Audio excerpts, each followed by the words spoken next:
Good morning, everyone, and the committee will come to order. We are here today to learn more about the work that has been completed, the work that is still underway as we seek to restore electricity to the people of Puerto Rico, and really to discuss this morning moving forward.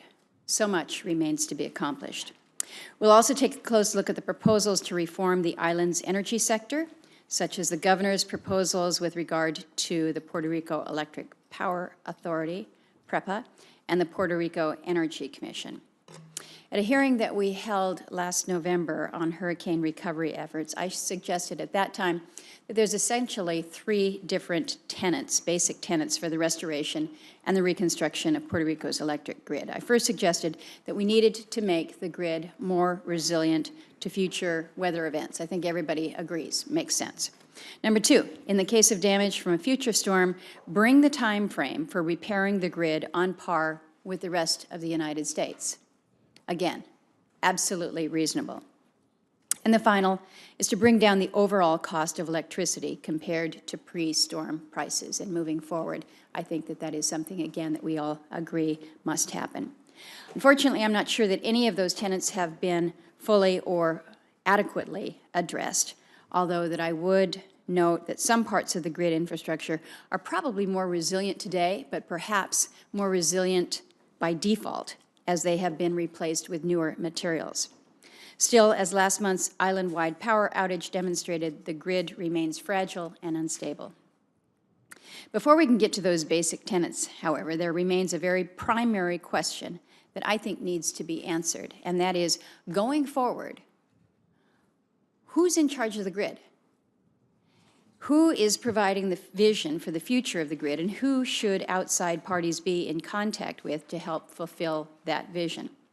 Is it the governor's office, which is promoting legislation to sell off some of PREPA's assets and contract with a third party to operate the transmission and distribution lines? Is it the Financial Oversight and Management Board, which recently certified a new fiscal plan for PREPA that includes a process for privatization? Or is it PREPA, which has a relatively new board of directors, a new CEO, but could be completely upended by these other plans?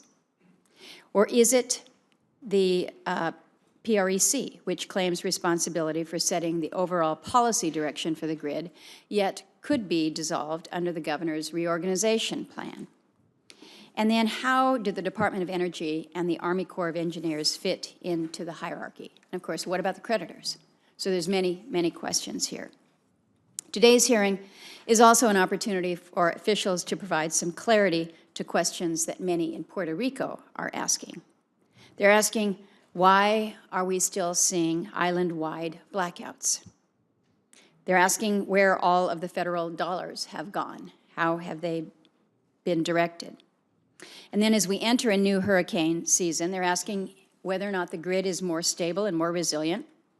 They're asking what efforts are being made to incorporate alternative energy sources so that the island is not dependent on the global price of oil.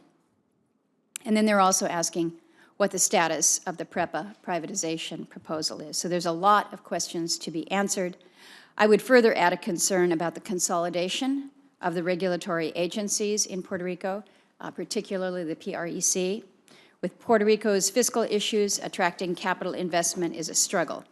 And without a stable regulatory environment bringing in investors to upgrade the electric grid, it will be even tougher. So I'm hopeful that our witnesses this morning can help us sort through some of these issues and provide a little more clarity, not only to the committee, but to the people of Puerto Rico and the many, many who are closely following the situation on the ground. So I thank you all for being here as we focus on this very important issue.